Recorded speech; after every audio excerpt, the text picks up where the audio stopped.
Chapter 424. Hagrid insists they're harmless. Tuesday, November 12, 1996, Charles Street Station. Red Line Blue Line Extension Project / Rockworm Boston Test Boston. United States of America Atlantis DEFCON status. 3/2. 2% Kathia Ernst was getting a bit nervous, and for good reason. Jeff was being temperamental again. Normally, when someone threw a temper tantrum, you told them to shut up and behave themselves. Unfortunately, even worm wranglers like her hadn't perfected a method for trying to convince those 20-foot-long rockworms to do what they were supposed to do. Usually, all the wranglers had to do was spray the rock wall, which was supposed to be eaten, with a substance which the worms would find tasty. The worm would do the rest. On the other hand, it wasn't often that one of the rock worms was told to travel this far away from his home in the bowels of the Berkshires. Jeff hadn't mated for a few months as well, and she had promised him that she would find a mate for him after he did this job. Granted, she had no idea whether Jeff actually understood what she was saying. Probably not, she thought. It was currently about 2 a.m., and a few dozen feet above Ernst the city of Boston slept. 3 hours earlier, Ernst had begun luring Jeff towards Boston with the thread of a delicious appetizer of landfill. There hadn't been any incidents that she knew about. The only sign of Jeff's passing had been a few seismometers registering a 1.3 magnitude earthquake a few miles south of the Western Geophysical Monitoring Station. This job was going to be one of the most difficult ones she had ever attempted for 2 reasons, neither of which involved Jeff being moody. First, the soil between the Bowden and Charles Street stations was riddled with electrical cables, wires, pipes, and many other artifacts of human habitation. Ernst had done what she could to magically move these obstacles out of the way of the proposed worm tunnel and enhance the ground above the tunnel with magical supports so the pipes and/or dirt wouldn't fall back in. However, there would inevitably be mistakes here and there. Someone would probably lose power or have his or her sewer back up. Hopefully, Ernst would find all of these anomalies and rectify them before the affected households woke up. Second, the proposed route ran right underneath Massachusetts General Hospital. She would have to be extra careful in making sure the land above the tunnel didn't shake at all. She'd heard horror stories about people with broken necks and spines exacerbating their injuries when people moved them around, even minimally. Third, the tunnel had to be done before the subway opened in the morning. Jeff tended to get nervous around people, and Ernst didn't like the idea of him breaking down one of the remote walls of Bowden or Charles Street, only to find a few dozen people staring at him and running. Fourth, the water table was pretty high in this area. Hell, the river was only a few dozen feet away. She didn't want the tunnel flooding, and to make matters worse, Jeff really did not like water. The poor thing had flailed a little the first time the water hit him, and that flailing had supposedly smashed a hole in the floor of the Charles Street jail. Thankfully, she'd been able to fix it and calm down a few maintenance workers before things truly got out of hand. Thankfully, she told him to go up a little at the beginning of the tunnel to get him above the water level. Finally, this was just a test run for the main tunnel, the Central Artery Tunnel and the Green Line Extension Tunnel. Those tunnels were going to be done under skyscrapers and very densely populated areas in Somerville. This particular mission would be a piece of cake compared to those, and a lot was riding on its success, including, of course, about 67,000 Blue Line riders a day. She'd never used rockworms in an urban environment like this before. Supposedly, Menino, or one of the other politicians, had thrown a fit when he had found out about the animals and had screamed at Ariadne to get some more information about the worms. Ariadne eventually wound up contacting the National Zoo's Magical Creature Wing, hoping to speak with one of the supervisors. The supervisor, of course, was a bit of a newbie and hadn't done much good. Finally, the wizards had wound up going out of their way to link Menino up with Rubius, Hagrid himself up in Atalis. Hagrid's response had been quite reassuring. They're perfectly harmless, sir. They shouldn't cause you any problems. As a matter of fact, those little furry faces can be adorable when they're young. I had a larva eating pebbles out of my hand once. Ernst knew enough about Hagrid to realize that he would almost certainly say the same thing about hippogriffs, Listrals, and possibly even dragons. Come to think of it, he'd have probably said it about Voldemort had he who must not be named sported antennas and fur. Fortunately, whoever the politician had fallen for it.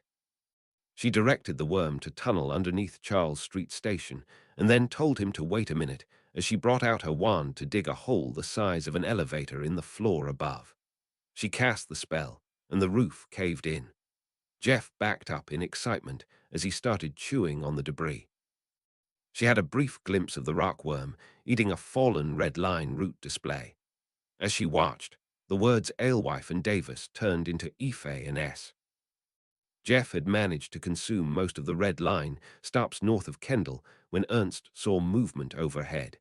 She glanced up as someone shone a flashlight into the hole and shouted, "What the hell is going on here?"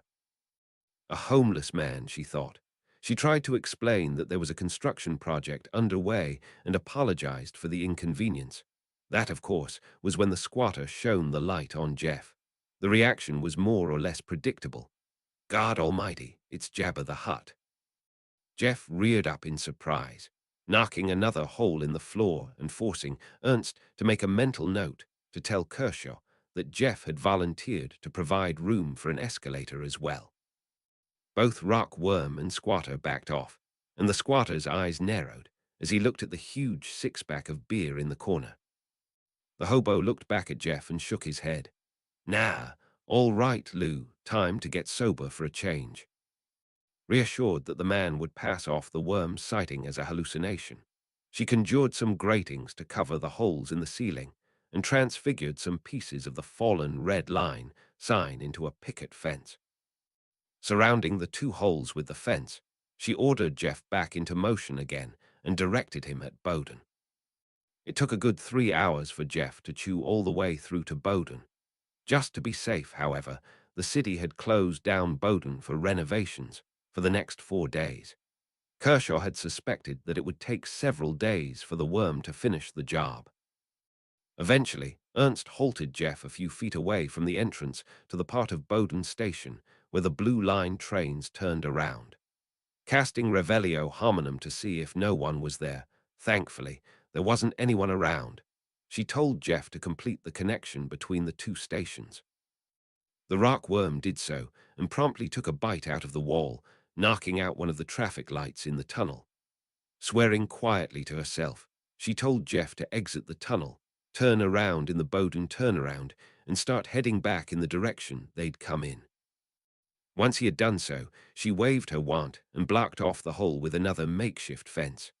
One tunnel done, one tunnel to go. The journey back was relatively straightforward. All Ernst had to do was make sure Jeff stayed in the tunnel and didn't try taking bites out of walls he wasn't supposed to. About 15 minutes later, Ernst rode the worm out of the tunnel, past Charles Station, and back to the edge of the river. She petted Jeff on the snout. "Well done, Jeff, well done." Jeff, of course, ignored her. This was the southbound tunnel. Tomorrow, Jeff would dig out the northbound tunnel. The day after that, people who had obtained permission to use the Geminio spell would start copying rails and ties repeatedly to create the track to extend the blue line 5 hours later. She turned on the news station to see what the damage had been.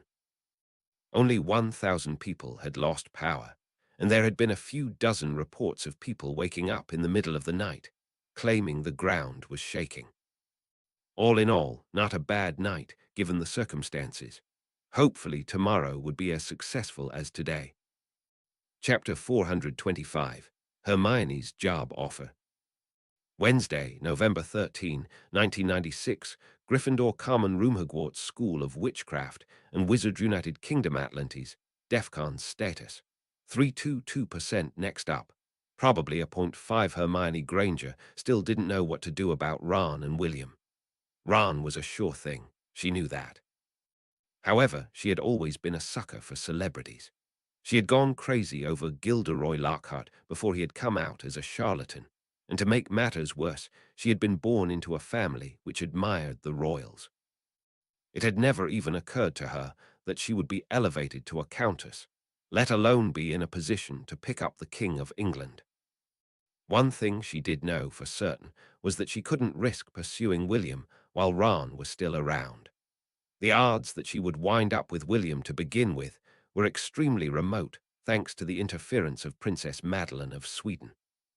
She realized the only thing that she could do would be to stay with Ron for the time being and only consider William as a serious prospect, A, many years later, and B, if she and Ron broke up.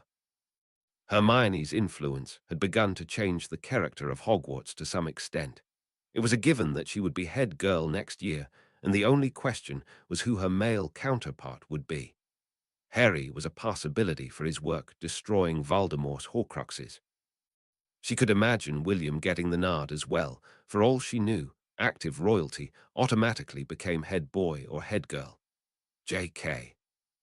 Rowling, still working on Hermione Granger and the Philosopher's Stone, had been so bombarded by students trying to get her to interview them that she had begun taking notes on the other students and handing them off to another writer so they could be included in a compendium which would tell the Muggle world what life at a wizarding school was like. Her adoption of meditation practices had triggered a flurry of copycat activity among the Ravenclaws and Gryffindor girls, and she had eventually managed to convince the Room of Requirement to transform itself into a meditation hall for her and her fellow meditators. There had been an interesting quirk in the Room of Requirement which the group had to work around. Several of the students had asked Hermione to make sure that the Room of Requirement came equipped with a few statues of the Buddha. As it turned out, this proved to be impossible, as a communal room was not allowed to single out any religious faith for a large group. Eventually, Hermione convinced the room to leave the Buddha statues out, but replace them with various other contemplative features like mandalas. The school elves were now salaried employees and had started to produce much better food in response. Flitwick hadn't liked the idea of paying the Hogwarts elves for their services in the kitchen. However, he didn't have much of a choice.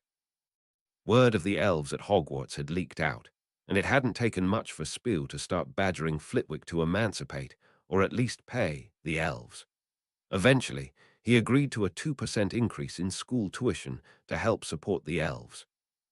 Interviews with a few of the elves may have exposed another problem.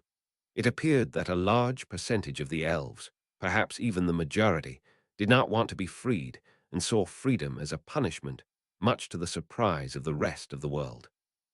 Apparently Darby had been the exception rather than the rule, which meant that Spew, quite possibly, would run into trouble for trying to impose a human value on members of another species. The psychologists and cultural studies groups were going to have to work overtime on this. Granted, it was possible that the elves feared freedom because they were not accustomed to thinking for or providing for themselves the classic slave mentality.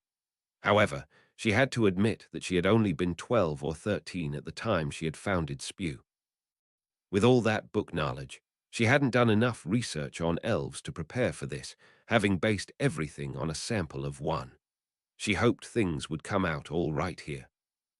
Hermione didn't know whether she should be happy or upset about Crabbe and Goyle's suspension.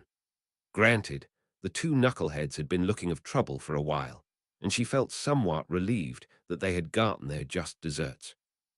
However, the entire reason the two thugs had gotten into trouble in the first place was because they still thought that the Death Eaters were still interested in the Deathly Hallows. Moody had informed the rest of the Order of the Phoenix as soon as Atlantis had briefed him on the Black Guard cultists' role in the attack. There was no Death Eater cell threatening Hogwarts, which meant that Crabbe and Goyle had thrown their careers down the drain for nothing. Harry had been furious when he had discovered his broken broom. With only a couple of days to go before the next Quidditch match against Hufflepuff, Aberforth Dumbledore had been forced to petition Flitwick to allow Harry to use one of the school's old brooms for the match. This put him at a distinct disadvantage against the Hufflepuff Seeker. In one sense, Harry only had himself to blame for starting an arms race in broom technology at the school. Nevertheless, he was not happy when he reported that using the broom had felt as if he had been flying through molasses. The Hufflepuff Seeker had caught the snitch relatively early on, and Gryffindor had gone down to defeat 210-40. Ron had had a tough day and had let in 6 goals. The Slytherins, of course, had been overjoyed. Their enjoyment was terminated abruptly, however, when Professor Slughorn, their housemaster, announced that he was going to use his own money to replace Harry's broom in time for the match after Hufflepuff's.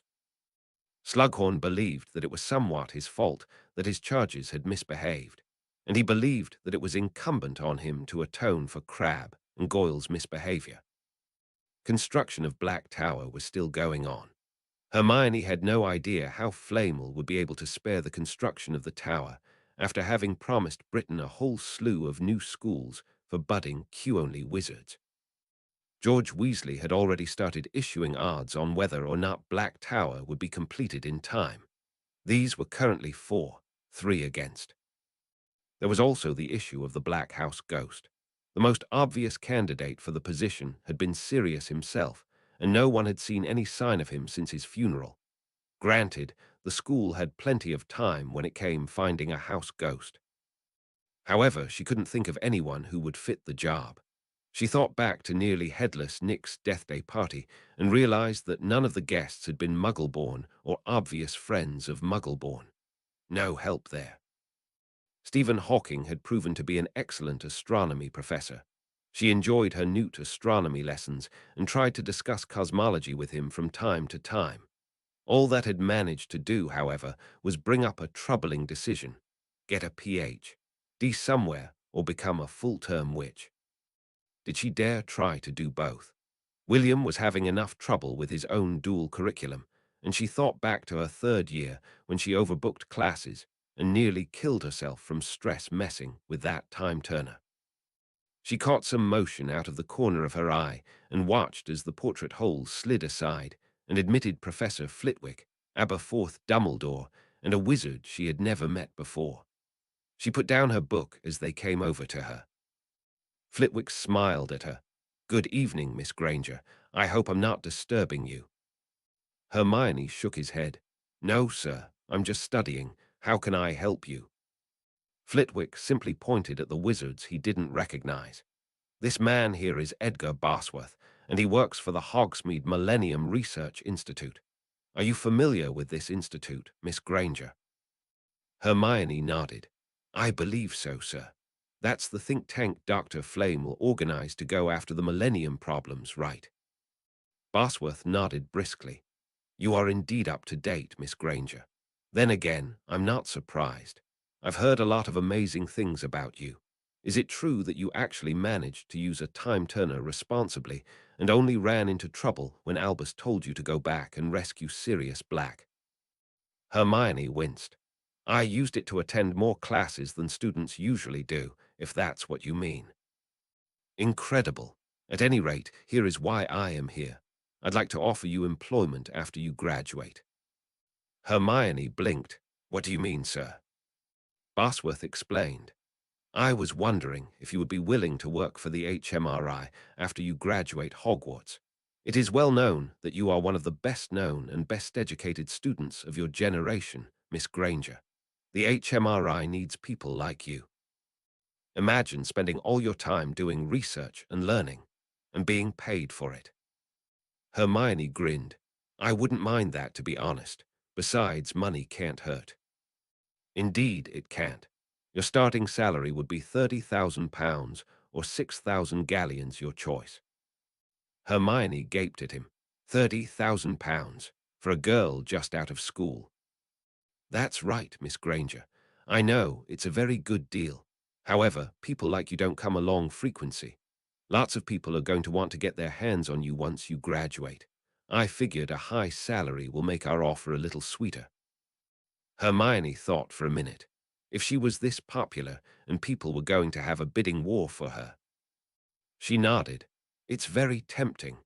However, I'm still considering dental school for a Muggle career, at least on the side." People can make a lot of money as a dentist. Barsworth nodded.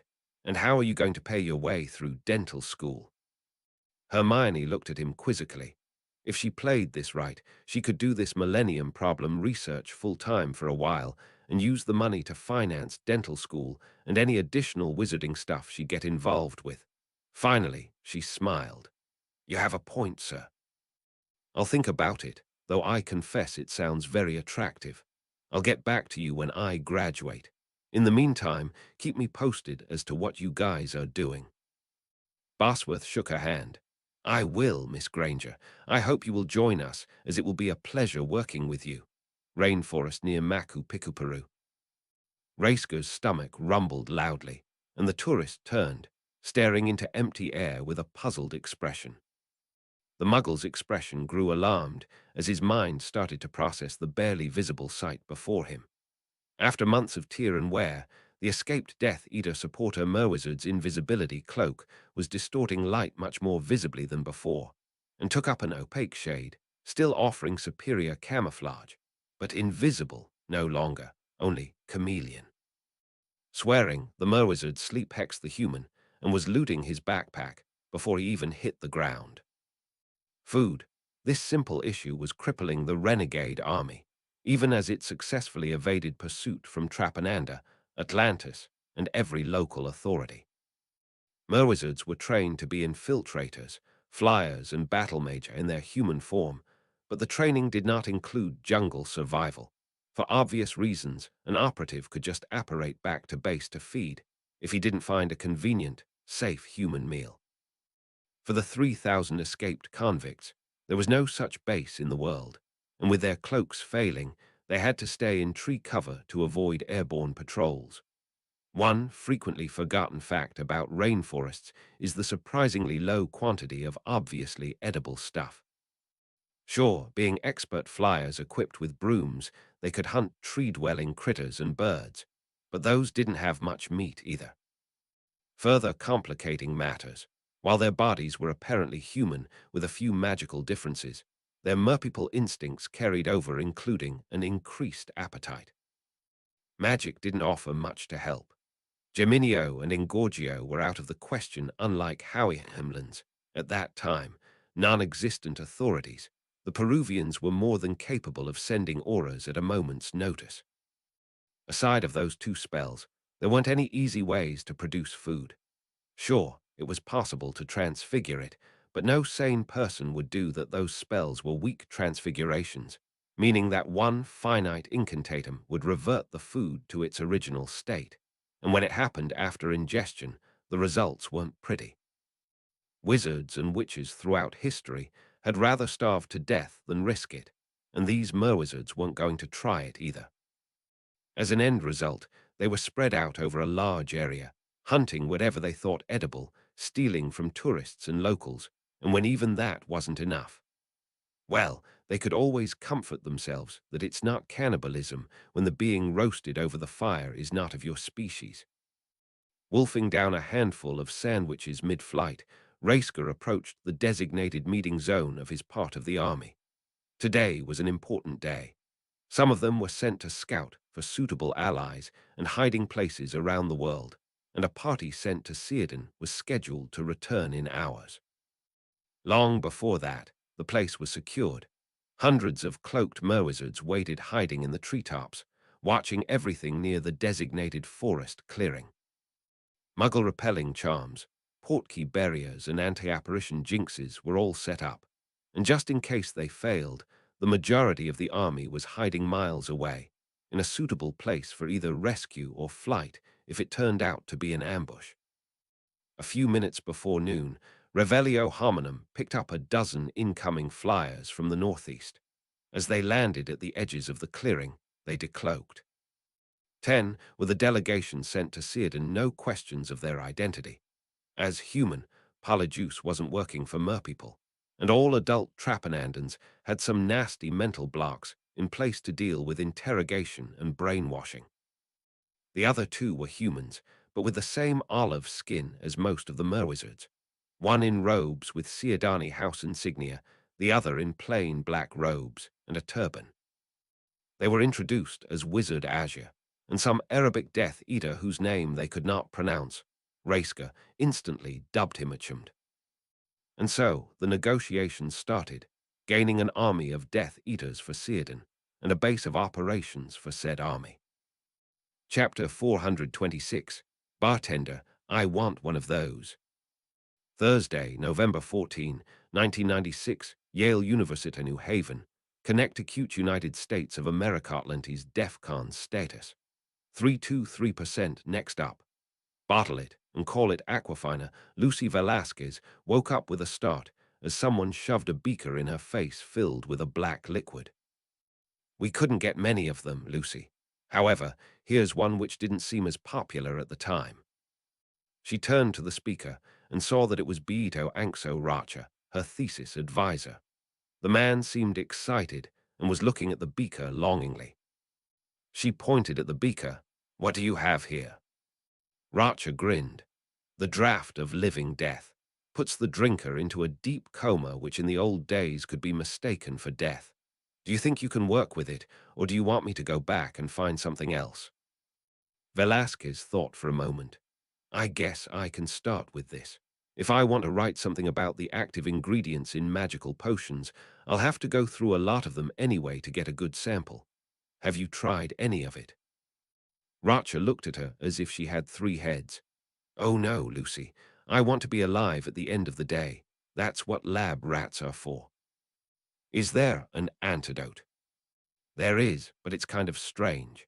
You have to take the comatose person out into a field under the full moon and cast 3 spells on him in quick succession. Velasquez's expression soured. Great, that's going to complicate things. How am I supposed to test this out if I can't get a wizard to reverse the coma? Beats me. However, it's your thesis. You could win a prize if you figure out how to do this. Will this antidote work for any type of coma, or only those which have been magically induced? Racha's eyes widened. Now that's an interesting question which could pay major dividends in the medical industry. In all fairness, though, I don't know. I don't think the wizards have ever tried it on comas caused by other sources. Keep in mind, though, that there could be cases where lifting the coma could be dangerous to the subject's health. After all, the body sometimes goes into a coma so that it can focus all its attention on a disease or other condition. Velasquez nodded. I agree. We'll hold off trying to apply this to natural comas until we know more about it. Thanks for your help, Professor. I'll get right to work on it. Are there any more potions coming in? Racha nodded. We're trying to get Polyjuice potion, but there's a limited amount of it to go around. I've got some shrinking potion in the pipeline as well as wit sharpening potion. I'm trying to get as many different types of potions as I can to get a good sampling. That's good enough for me, Professor. I'll tell you if I find anything. Racha smiled. All right, good luck, Lucy. With that, the professor left the room, and Lucy began a cursory examination of the potion. The first thing she did was appropriate a lab rat from the cages, fill a feeding tube with water, and use an eyedropper to mix 10 drops of draught of living death into the water. Thankfully, the potion was soluble and disappeared into the water. She then hurried over to the rat's cage, replaced the animal's feeding tube, and watched to see what the effects would be. The rat came over to look at the tube. It looked at it momentarily and then turned away, as if it didn't like the smell of what was in the tube. Eventually, though, it got thirsty and took a few sips of the water. Velasquez estimated that the animal had gotten maybe 10 mouthfuls of the stuff. The rat cleaned itself and began burrowing around in the cage. Within a few seconds, however, the animal decided to stop messing with its bedding and curled up in a ball. The next thing she knew, it was asleep. Very interesting, she thought. Those few drops were enough to put the animal to sleep, even diluted as they had been. She tried to rouse the animal for a few minutes, but it wouldn't wake up. Eventually, she prodded it, and it glared at him with an expression that needed no translation. Can't you see I'm trying to sleep? Let me go to bed. The rat slept for about 30 minutes and eventually woke back up. It walked around stiffly for a while, but eventually resumed normal functioning. She smiled and jotted down some notes in her log book. Whatever the rat had drunk had knocked it out like a rock. She could believe that at higher concentrations it could induce a coma. This potion seemed to be behaving as advertised. Excited, she checked how much potion was in the beaker and then weighed the beaker with and without its contents. She crunched the numbers and discovered that the potion's density was surprisingly low, 0.955 g/cc, a little less than the density of water. Intrigued, she looked at a document the professor had handed her with the beaker, which explained how to make the potion. Most of the ingredients appeared to be biological in nature, so they would have densities of that of water or higher. The extra ingredients appeared to be metal filings, whose density was also greater than water. She frowned. How can one mix a bunch of things with density 1 g/cc or greater and wind up with something which was less dense? Particularly if, as the potion's recipe indicated, mass wasn't being released through steam or anything like that. Where was all the extra mass going? She could only think of two explanations. First, dragon blood wasn't water-based and had a density much less than 1 g/cc. That seemed a bit odd, though, assuming that dragons were natural life forms which had evolved on Earth. Second, something in there was magical enough to cause the anti-gravity effect to come into play, reducing the weight, and therefore the measured density, of the resulting potion to the point where it was 0.955 g/cc. She didn't know what the answer was, but she was going to find out. White House. Bill Clinton stared at the Attorney General in amazement.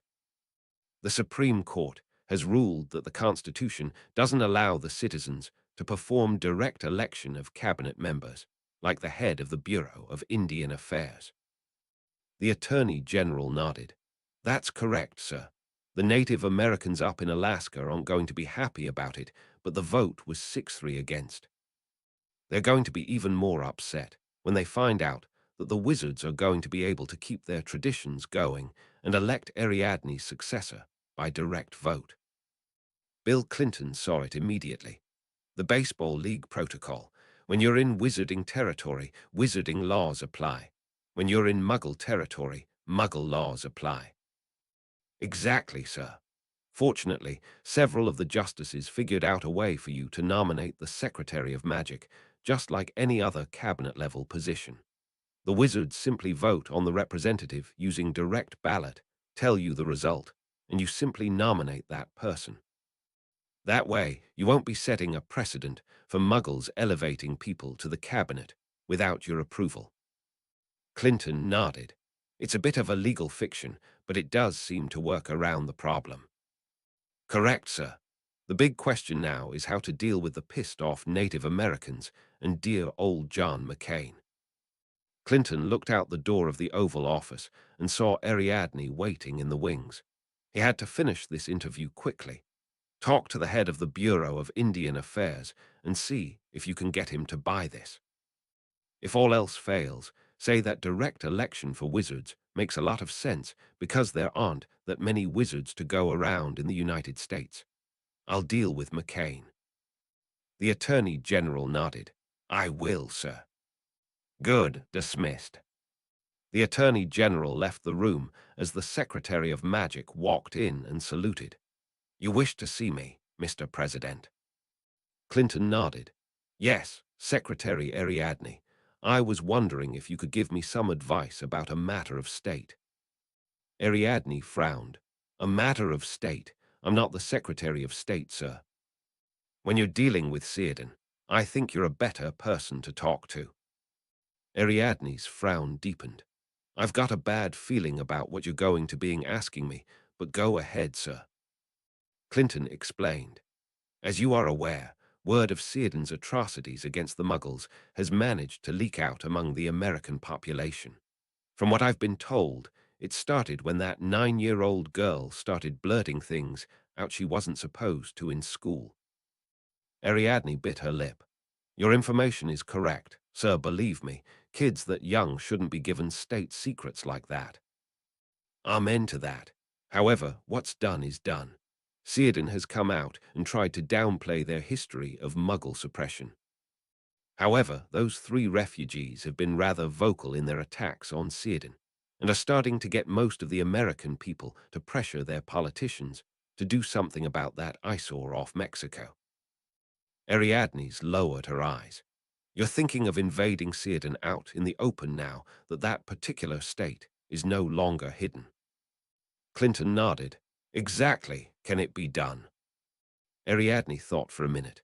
We could probably do it if we overwhelm them with Muggle firepower and or try to get a Yahoo rebellion going like 2 Exceeds 4 did in Howiehamland. Be advised, though, that I would highly discourage such an attack. You've seen what one powerful wizard can do. Can you imagine what a whole nation of them would do if we actually invaded them? Clinton's expression soured. I see your point, Secretary Ariadne. We could do it, but it would be very expensive. And given the economic crisis, a drawn-out war is the last thing we need. Exactly. And it would set a dangerous precedent, particularly with the entire race and detra for the Gulliver consortium being Muggle attacks on wizards. Merlin's beard, the entire reason Salasia exists is because a bunch of wizards tried to run away from European colonists. Finally, you also have to understand that they have made several reforms on our behalf, even though those reforms have somewhat destabilized the government. Clinton looked out the window. All right, an invasion is out of the question. However, I wonder if we can get some of our allies to help us pressure Círdan further. If the magocracy falls and or Círdan makes further reforms, we'll say we were involved. Ariadne's didn't like the idea, but she nodded. That may work, sir. It's dangerous, but it may work. Good. Get me Andrea Markali, Israeli Ministry of Magic. Mikkel Oved looked at Dialanis in amazement. You want me to do what? Dialanis repeated his request. I want you to start bringing some Ethiopian giants into the Israeli Ministry of Magic. We want everyone in the Middle East to be accustomed to seeing giants and respect their culture and power. Oved grimaced. Sir, we've got enough problems here in Israel. There's still tension even though there haven't been major attacks against Israelis and or Palestinians of late. The further we get away from Judgment Day, the more likely the fighting is going to start up again. We're aware of that, Minister. If everything goes as planned, the giants will help keep the Israelis and Palestinians in line and browbeat both sides into stopping their endless feud. You've got to admit, 16-foot-tall people with immense muscles can be quite intimidating. Oved threw her hands up. What will you get by having a bunch of giants running around here? Dialanis grinned. The Palestinians want a state which respects them, and they're leery of having it be Israel. We're aware of that, and figure that recreating the state of Nephilu in the Gaza Strip will accomplish 3 goals. Give the remaining exiled Nephilim their homeland back, intimidate the Israelis and Palestinians into burying the hatchet, and provide the Palestinians with a state which accepts them. Oved stared at him in surprise. The Nephilim still exist after all these years. Dialanis nodded. Yes, they live in a remote corner of Ethiopia, far away from all the Muggles. Their language, known as Aghir, is most unusual, a combination of giantish, Semitic, and Ethiopian. Oved shuddered. If this works, it would be a godsend. However, I can see a million ways where this can go wrong. One step at a time, Minister. One step at a time. Chapter 427. Bottle it and call it Aquafina. Thursday, November 14, 1996, Israeli Ministry of Magic Atlantis, DEFCON status. 3/2. 2% Mikkel Oved didn't like this idea about reconstructing Nephilu in the Middle East. Although a powerful giant state could serve as a good deterrent for violence in the area, she was concerned that would just be adding another variable into the fighting. She figured it was only a matter of time until both Jews and Muslims started trying to flee from the giants and or attack them with slingshots. She also didn't want to think about the possibility that the giants would convert to Islam and be convinced to beat up on Israel. She had sent a patroness to discuss the matter with Prince Begnu, the leader of the Nephilu refugees in Ethiopia. Not surprisingly, Begnu had been a bit ambivalent. Granted, they didn't exactly like hanging out in the desert and would have preferred to move to a better location now that the statute of secrecy had been discontinued. On the other hand, the Nephilim were accustomed to where they were and preferred the devil they knew to the devil they didn't. To make matters worse, Begnu's sister-in-law was supposedly 51 weeks pregnant and could pop at any moment. She was in no condition to travel. Finally, Begnu argued that most of the Nephilim weren't accustomed to interacting with little people and could get the whole tribe, and possibly the entire race, into trouble. Oved was surprised to see that millennia in the desert had changed the giants. The Nephilim had darker skin than any other giant tribe she knew of, dark enough to rival most of the Africans. They had shrunk somewhat as well, with an average height of 13 feet for men and 12 for women. Granted, that was still over twice the height of an average human being. However, that reduction was still likely enough to get them into the lower castes in places like Brobdingnag. They'd also likely be too tall to be welcomed in Atalis. This was going to be a problem. Eventually, Begnu said he'd ask for volunteers to come over to the Gaza Strip to set up shop there. He figured he'd start with the 20-somethings who didn't have families and had been most vocal about leaving in the first place. Oved had no idea how those giants were going to get over to Gaza, particularly with the Suez Canal in the way. Begnu assured her that the Nephilu wizards would get them over there. There weren't many wizards in the clan, maybe 7 or 8, which made the Nephilim's use as a police deterrent tricky. Begnu came up with a clever solution, however. Give all of the mundane migrants fake wands and have one of the true wizards start casting some spells. This would leave the Gazan people with the impression that everyone there was in fact a wizard, and the Gazans didn't want to cross them. He'd also tell everyone in the tribe to go for genetic testing, which Oved was curious about as well, considering the genetic isolation, and for all Q-only Nephilim to get basic training in wand use. Oved looked at her watch and realized it was time for her latest press conference. She bid the giant goodbye and had just left the room when there was a snapping sound followed by a huge crash. She spun to find a 13-foot, tall, dark-skinned man kneeling among rubble from a broken ceiling, rubbing his head. He muttered something in what must have been Aghir. Oved didn't know Aghir, having spoken with Begnu in archaic Hebrew Samuel would have likely been familiar with, but the meaning was obvious. "Oh, my head. I should have known the ceiling was too low. Sorry about the mess." Throwing her hands up in disbelief, she told one of her colleagues to look after and discreetly send back the wounded Nephil while she apparated over to the desalination facility in Ein Gedi. Not surprisingly, most of the scientists were already waiting for her. One of the scientists breathed a sigh of relief and turned to her. "What happened, Minister? I thought you were supposed to be here 10 minutes ago." She rolled her eyes in exasperation. "We had a bit of a problem at the ministry.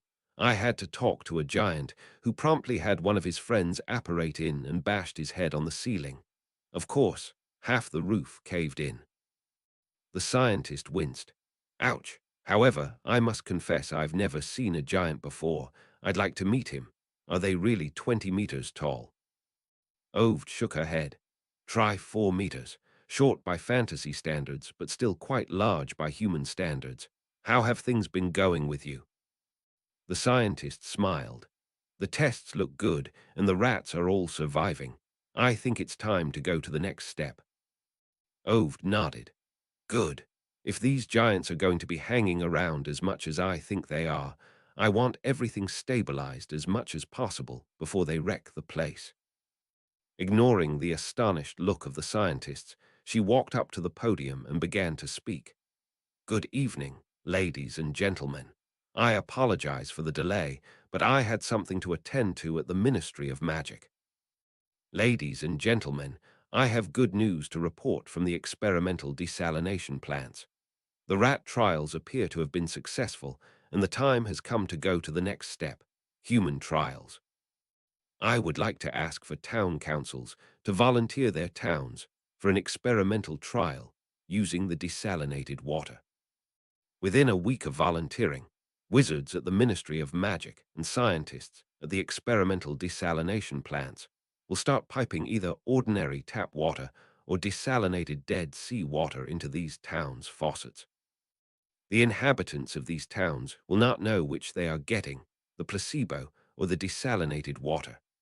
This water supply will be provided for 1 month while doctors monitor the health of the residents. If, as we hope, the towns with the desalinated Dead Sea water fare as well as those with the placebo, we will start discussing nationwide distribution with Israeli, Palestinian, and Jordanian authorities. We will need at least 10 towns with at least 100,000 people combined to get a good sample. Each of these towns must have medical records for their citizens dating back at least 3 years. The reason is obvious. If 500 people get sick during the trial, we need to know that the problem is due to the desalinated water and not due to pre-existing medical conditions. The water is going to be filtered and fluoridated so that everyone can drink it. The filtration is such that microscopic creatures, which some people consider non-kosher or non-halal, will be kept out, allowing religious people of both faiths to drink it. It is imperative that the people in these towns drink from this water supply and not from bottled water or cisterns. We don't want the people from the bottled water industry interfering with this experiment. In the unlikely event that people do get sick during the trials, the Ministry of Magic and the Department of Health will be providing medical care free of charge. Oved looked around the room. Ladies and gentlemen, I believe that this is going to be a momentous occasion. I fully expect this experiment to succeed and that this work will allow us to cash in on some of the Millennium Problem money. I've tried some of the desalinated water myself, and it tasted fine to me, and as you can tell, I'm still standing. This will work, people. I'm sure of it. I'll now take some questions from the audience. Mars Rock Quarantine Facility NASA. Jason Albright thought these Mars rocks were very interesting. So far, he hadn't seen any sign of life. However, there was plenty of evidence that they had once been immersed in water. Several of the rocks had rounded edges, which were indicative of being tossed around by waves. They looked like they could have just been picked off the beach. He reached for the next slide and inserted it under the microscope. Turning on the light at the base of the scope, he tried to maneuver his face over to the eyepiece. It wasn't that easy, particularly since he had a bunny suit in the way. He noticed something odd about this rock immediately. Down at the lower left-hand side, there was an odd elliptical impression. It was maybe a few hundred microns across. It was about the right size for a primitive bacterium, he thought. He didn't see any cilia or anything like that, but there was no way to tell that Martian evolution would follow the same path as Earth's. For all he knew, Martian bacteria transported itself on little wheels. This could be big, he thought. Jotting down the time and observation reports in the logbook, he turned to the man next to him. "Hey, Jack, come over here. I was wondering if you could tell me what this is." Puzzled, Jack came over and took a look into the scope. "That oval down there." "Yeah, what do you think it is?" Jack scratched his head, not sure. "Could it be a bacterium? It's about the right size." Jack rolled his eyes. "Jason, we haven't found any life in these rocks yet. I doubt you're going to see something that obvious. Have you seen any other anomalies like this?" "No, this is the first one." Jack scratched his head. "That makes it less likely that it's a bacterium. You'd probably have a colony of these things had that been the case. Perhaps these guys didn't form colonies." "Possibly, and I freely admit that it does look a little strange. However, there's a much more likely explanation. Have you seen any of those hematite blueberries in your rock?" Jason saw where he was going. "Ah, you're thinking one of the blueberries had been sitting here and fell out when the Portkey picked it up." "That's what I'm thinking. Does the ring have any signs of iron in it?" "I don't know. This thing doesn't have a spectrograph on it." Jack nodded grimly. Find a spectrograph. You're probably going to find iron embedded in these rocks. That's a blueberry indentation, I'm suspecting. Keep the rock around, however. That's something that's worth a second look, especially if there's no iron in the area. Jason sighed. He had hoped that he'd discovered evidence of life, but he had to admit that his interpretation was a bit of a stretch. Damn, Jack, you're very good at ruining my hopes for a Nobel Prize. The two technicians continue processing rocks for the next 15 minutes. The next slices Jason looked at seemed more ordinary, no signs of bacteria whatsoever. He started wondering what he was going to do for dinner. Suddenly Jack gasped. What the hell, Jason, take a look at this. Jason grinned. Let me guess. Another possible bacterium like the one I saw, still sure that it's abiotic. Jack's face was flushed with excitement. This isn't a bacterium. I've got 3 tubular anomalies about 9 to 11 millimeters across. Jason blinked. You mean microns, right? Millimeters are a bit, well, big. Jack shook his head violently. No, I mean millimeters. 2 of them are overlapping, and I see evidence of segmented body structure.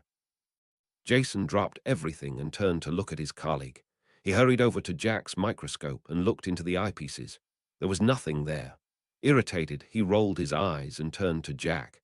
That's very funny, Jack. His jaw suddenly dropped when he saw what Jack was holding in his suited hand. It was the rock sample, about 10 centimeters across.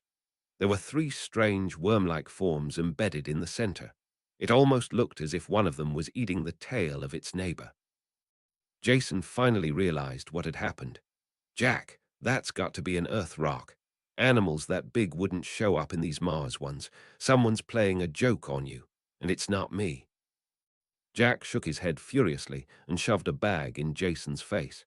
It's a Mars rock. Here's the bag right here. Jason looked at the bag. It was indeed a bag from the Mars Portkey, and Jack looked far too excited and startled to not think this was the real deal. The rocks certainly looked like the rest of the Mars rocks they'd been messing with, complete with the rust-colored patina. Jason whistled.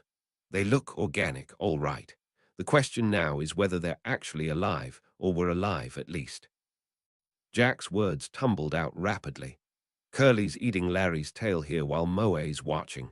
That's what it looks like to me. This is life, Jason. It's got to be. Perhaps.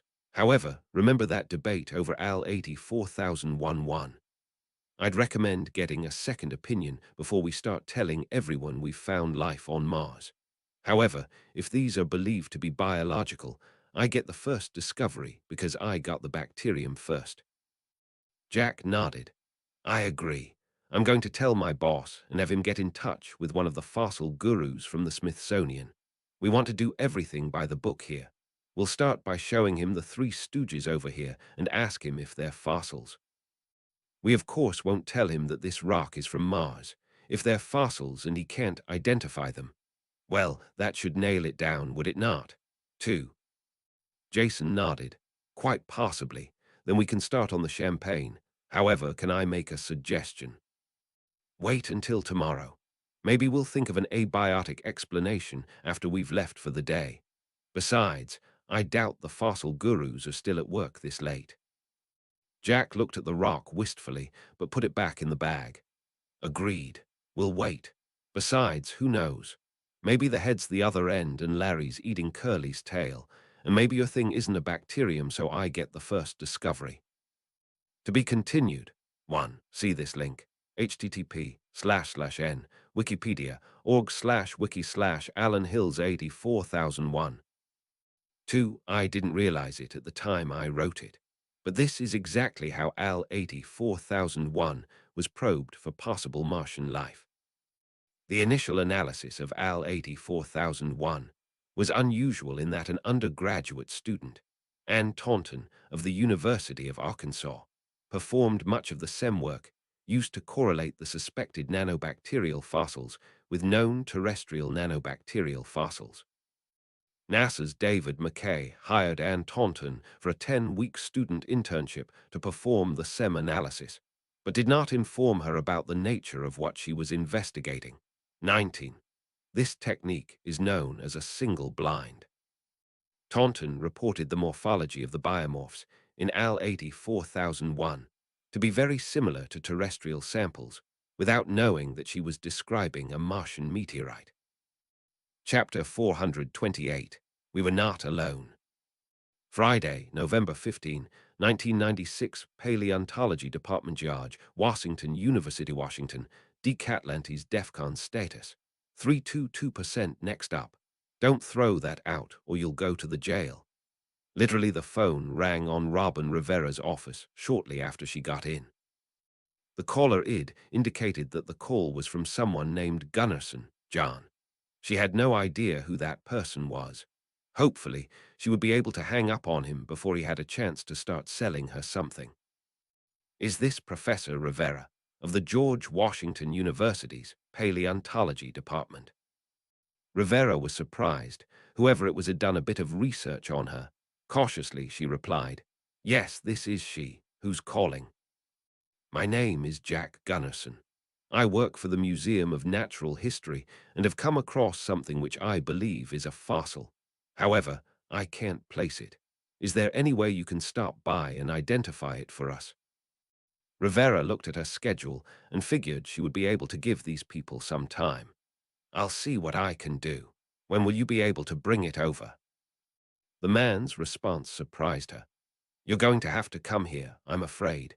There's a safety issue involved as we believe there's something in the rock which may be radioactive. We can't let it leave this building, I'm afraid. You're going to have to come over and put on some special suits." Rivera blinked. "This sounds a bit fishy. Would you be able to take a photograph of the specimen and send it over?" "Of course, Professor. I'll send it over right now. What's your fax number?" 5 minutes later, the fax in Rivera's office beeped, and a picture of a small rock slid out of the bowels of the machine. It appeared to be a sliver of rock maybe 4 inches across. Situated in the center of the rock were what appeared to be 3 fossilized worm-like creatures, about a centimeter across. She called Gunnarsson back. "Mr. Gunnarsson, this is Professor Rivera. I've received your fax. I take it you're referring to the 3 worms on top of the rock." "That's it, Professor. First thing first. What is the probability that these objects are fossils?" Rivera told Gunnarsson to hold on a moment as she brought the fax paper over to a microscope. She turned the dial to 200x and began examining the 3 worms. They were fossils, all right. She could see 3 little pits, which could have been eyes or sensory organs on top of the worms' heads. Amusingly, one of them appeared to have been chewing on another one's tail. The bodies were segmented, sort of like modern worms, and she could see what appeared to be an odd cellular structure in the segments. However, she didn't know of modern worms this size with 3 eyes. Come to think of it, she didn't know of anything this size with 3 eyes. Why would something have evolved 3 eyes? Maybe this creature lived in an area where it could have been damaged easily. Having an extra eye would come in handy if one of them were lost, as losing one eye could still provide the animal with stereoscopic vision. She completed her preliminary examination and picked up the phone once more. "Mr. Gunnarsson, this is a most intriguing specimen. All 3 are fossils, all right. They're all the same species, one that's got 3 eyes and likes to cannibalize its neighbors." Gunnarsson sounded excited. "Those little pits are eyes. They're sensory organs of some sort. I'm calling them eyes for the time being. They're pretty big for an animal that size, whatever it was didn't have much sunlight around to work with. Probably submerged, I suspect." Another voice chimed in. "Professor Rivera, this is Jason Albright from the museum. You're 100% certain this rock has a fossil?" Rivera rolled her eyes. "It looks like a fossil worm to me. I don't see how you can doubt that." People started chattering excitedly on the far end. What was so important about this animal? Was it a new species that had gotten everyone all riled up? Perhaps that would explain why she didn't recognize it. Albright continued. "Can you identify the species, Professor?" Rivera hesitated. "I'm afraid not. To be honest, I've never seen anything like this before. Those three eyes really throw me for a loop. They actually look kind of creepy. Is it a new species? Possibly. However, I'll have to double-check with some of my associates who focus on prehistoric worms. Which level did you find this at? Gunnarsson came back in. Level, Professor. Rock level, Mr. Gunnarsson. Cambrian, Proterozoic, and so forth. If I were to guess, it's part of the Cambrian explosion and belongs to a new genus, something with three eyes. There was a pause on the other end of the line as the people tried to think of a response. Something seemed very odd here. Could they have been stupid enough not to jot down which level this specimen had come from? Finally, Gunnarsson came back with an embarrassed cough. We can't tell which level, unfortunately. All we can tell is that it is very old. Rivera swore silently to herself. However, it fit with the Cambrian explosion. All right, we'll assume it's Cambrian or something a little earlier than that. Give me 5 hours or so, and we'll see if we can get someone here to identify these little critters. 5 hours later, Rivera had Gunnarsson back on the phone. Mr. Gunnarsson, this is an extraordinary find. We believe that this may be a new species as no one here can identify it. We'll do some more checking, though. Have you been able to carbon date the rock? There was a loud cheer on the other end of the line. Yup, she thought, new species. Inevitably, the fight would begin over what to name it. Gunnarsson hesitated before explaining. What do you think the odds are that this is a new species? I'd say at least 80%. Those three eyes and chitinous body are a dead giveaway, not to mention the fact that they cannibalize each other. Now, answer the question. Have you been able to carbon date the rock at least? There was another pause at the other end of the line. Finally, Gunnarsson came back. We have. About 2.7 billion years. Rivera blinked. 2.7 billion. That's impossible. That's way too old. Nothing this complex can be 2.7 billion years old. Is it possible that the creatures just happened to die on a rock which was older than it was? No, Professor. The layers above and below it are 2.7 billion years old. Very interesting, she thought. No wonder they couldn't figure out which layer it was on. There was nothing going that far back. If this wasn't a hoax, this would be a major discovery. She drew a deep breath and continued. This is most extraordinary. Where did you find this? There was yet another pause, this one a long one. 20 seconds, 30 seconds. She heard people talking together quietly in the background. She snorted. Did they think she was going to publish the paper on the discovery of this new animal? Finally, Gunnarsson spoke once more. Professor Rivera, what I am about to tell you cannot leave this room until the official press conference has been concluded. Do I have your word that you will not reveal any of this information without our permission? So they were covering their tracks after all, she thought. Aloud, you do. What Gunnarsson said next nearly caused her to drop the phone in shock. Professor Rivera, we don't work for the Museum of Natural History. We actually work for NASA, specifically the Mars Rock Quarantine Lab. A while back, we sent a Portkey to Mars and had it return a sample from the bottom of Valles Marineris. This rock came from that sample. It took her a good 20 seconds to compose herself. Are you telling me, sir, that this rock is Martian? Yes, Professor. What you are looking at it is the first conclusive form of life away from Earth. I'm sorry I couldn't tell you earlier because I needed for you to judge the sample without knowing what it was. Rivera whistled. Amazing. Did the sample pick up any living organisms? No, only these 3 fossil worms, plus possibly a bacterium a few hundred microns across. We can't identify it either.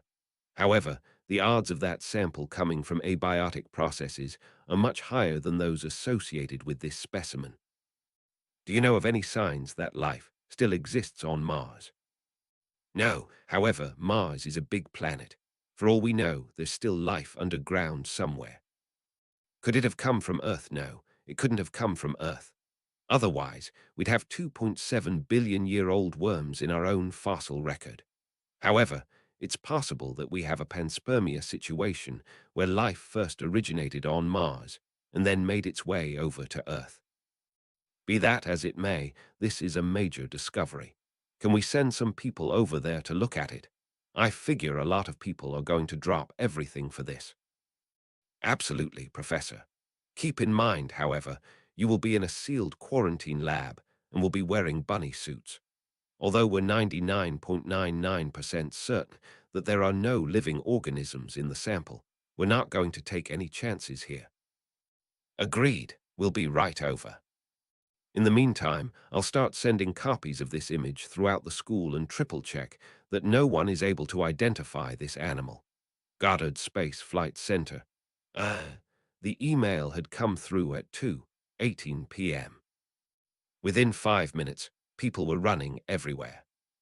The phones were off the hook as people began calling their relatives and telling them that the Mars rocks may have included fossils. A good 25% of the employees had almost immediately gotten into their cars and started heading over to the building which housed the Mars Rock Quarantine Lab. It was obvious they wanted to see this rock for themselves. The Air and Space Museum immediately tried to get its hands on the rock, followed within minutes by the Natural History Museum. NASA, of course, was not going to let the rock out of its sights until it finished doing its research and concluded, without a shadow of a doubt, that this was indeed a form of Martian life. Current odds had it 2-1 in favor of Martian life. The press conference had begun at 3:30. Jack claimed that the investigations were still underway and that several paleontologists were examining the evidence to verify that it was in fact not contamination from Earth. Multiple reports were coming out of rock ages between 2.5 and 2.9 billion years. National Geographic was trying to call in but couldn't get through, as were Nature and Scientific American. Linda Warren had been peppered with more questions and requests to send a few people and/or Portkeys to Mars. Warren explained that a manned mission would be too dangerous at this point. However, Portkeys were another matter. Within a matter of hours, no fewer than 15 boxes were headed back towards Valles Marineris. The taxonomists had no idea what to call the species. Did the Linnean system even apply to creatures which Linnaeus couldn't have even encountered? The scientists eventually decided upon a preliminary name of Vermis xenomartius, or alien Martian worm. Word of the discovery inevitably leaked onto the internet, even though the analysis was still ongoing. Meanwhile, back at Yale University, Jason Albright realized that everyone was so busy with the stupid worms that they would likely not be able to take a look at his possible bacterium for a long time. Hopefully, he'd at least get to name it Xenomartius albrighti. Chapter 429, Portkey. Friday, November 15, 1996, Riverside Station, D. Massachusetts Bay Transportation Authority, United States of America, Atlantis, DEFCON status. 323% next up. Waiting for the Fura Teresa Levesque pulled into the parking lot of the Riverside T-stop. She had gotten stuck behind an accident on Route 128, just outside the exit which would take her to Riverside. As a result, it was 8:35 and she still had to get to downtown crossing by 9:00. She knew how long it would take to get to Park Street, and then walk from there to downtown, crossing down the corridor which, according to rumor, was now sporting a brand new connection to the Department of Magic in the 4 towns. There was no way she was going to make it. Even worse, there was no train currently at the station. She left a message with the boss saying that she'd be late and there wasn't anything she could do about it. Of course, the boss wasn't there, and God knows if she would get there in time to reschedule the meeting. She could only hope and pray. Trying to distract herself from the impending disaster, she parked the car and walked over to check on something which appeared to have materialized at the train station overnight. It appeared to be a large area covered with mattresses, taking up a good 5 parking spaces. Placed next to the pile of mattresses was a rack full of what appeared to be junk, an old shoe, a wristwatch, a broken stick, and so forth. It looked as if someone had decided to have garage sale or mattress sale in the riverside parking lot. Why they'd have it here, she didn't know. Perhaps the vendor figured he'd be able to get all the commuters as they came in and left. She saw something was up as soon as she approached the pile of mattresses. None of the mattresses seemed to have for sale signs, and all of the pieces of junk appeared to have little signs on top of them. As she drew closer, she noticed that all of the signs had locations written on them: Cleveland Circle, Park Street, Boston College, Wonderland, and so forth. Most of them appeared to be subway stations, which would have been a long trip away from her current location. What the hell was going on here? Curious, she walked over to the end of the junk rack where a large white sign explained what was going on. The sign appeared to be tacked onto an old-fashioned MBTA fare, Box Riverside Portkey Authority Station. Pilot Program Attention, MBTA customers.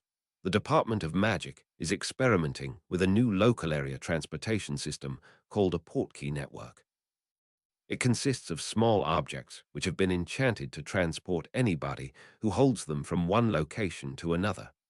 Once travel is complete, the user lets go of the object, which will then return to its place of origin. You can see the rack of objects in front of you to your right. The destination associated with each object is written on the signs above them.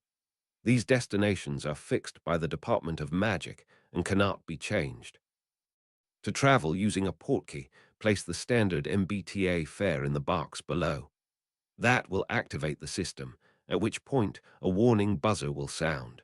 Once you hear the buzzer, step up to the list of objects and grasp the object associated with your destination. You will be lifted off your feet and carried through the air at a high rate of speed. Once you reach your destination, your motion will stop, and you will fall onto a large pile of cushions similar to the one you see here. This will reduce a trip of 30 minutes or more into one of 1 minute or less. Rules for using portkeys. 1. The system supports one person, and only one person per transit. 2. Pregnant women should not use portkeys. 3. Customers who suffer from vertigo, acrophobia, or arthritis should not use portkeys. 4. Children under 13 should not use portkeys. 5. Do not let go of the portkey until you reach your destination. Doing so could result in harm to yourself or to others. 6. Release the portkey within 10 seconds of your arrival at your destination. Otherwise, it will automatically transport you back to your starting location. 7. Do not climb on and around the mattresses, as this could result in harm to yourself or to people transporting to your location. You will hear a warbling siren if someone is traveling towards your station. For more information, contact the Department of Magic at 415-555-MAGIC. Sincerely, Secretary of Magic Persephone Artemisia, Ariadne Secretary of Magic Emeritus Travis, Herald Radner Teresa, looked at the display in amazement. She wasn't entirely thrilled about being flung around by magical powers at a high rate of speed. However, this could very well be the only way to get her to her meeting on time. She walked over to the fare box, was about to drop in a token, when a siren suddenly howled in the direction of the mattresses. She whirled just in time to see a man in a business suit appear in midair and fall maybe 3 feet into the mattresses. Teresa caught a brief glimpse of a brick in his hands as he got up. Seconds later, he released the brick, which vanished without a trace. She helped him up. "Good Lord, are you okay? Did you just travel by Portkey?" The suited man nodded. "Yup. It's actually kind of exhilarating, sort of like riding on a roller coaster. Granted, the route I was on nearly had me crash into the Prudential, which caught me a bit by surprise. However, I got here. It really saves time if you can handle it." Teresa looked back at the train tracks, where a train was just starting to pull in. "I don't think I have much of a choice. Wish me luck." The man wished her luck and began walking to his car as she dropped in her token and waited for the stack of junk to start buzzing. She made her way across the stack until she saw the sign marked Park Street. Drawing a deep breath, she closed her hand around the salt shaker lying under the sign. She let out an involuntary scream as something lifted her off her feet and started flinging her through the air at a high rate of speed. Trees, houses, and subway tracks zoomed underneath her. She felt thankful that her hands were frozen in shock. Otherwise, it was quite possible she would have dropped the salt shaker. The Prudential Tower suddenly loomed up in front of her and began growing at an alarming rate of speed. Making sure she maintained control of the salt shaker, she lifted her hands in front of her head and awaited the inevitable crash. Nothing happened, however, as the device made its way around the building and eventually down the entrance to Park Street. She had a brief glimpse of a passenger's unaware of her presence before she found herself rematerializing in midair above a pile of mattresses. She landed with a thud, badly mussing her coiffed hair. Wiping the wrinkles out of her business suit, she dropped the salt shaker, which vanished, and looked around to get her bearings. She was in the corridor between Park Street and Downtown Crossing. The junk display and mattresses had been placed directly across from an unmarked door. She would have given 1 odds that this door was the connection to the Department of Magic. Unfortunately, she was not a witch, so she had no way to check. She looked at her wristwatch and found that it was 8:39. Good God, she thought, I might actually make it. Taking care not to knock people over, she hurried down the corridor and into the Downtown Crossing station.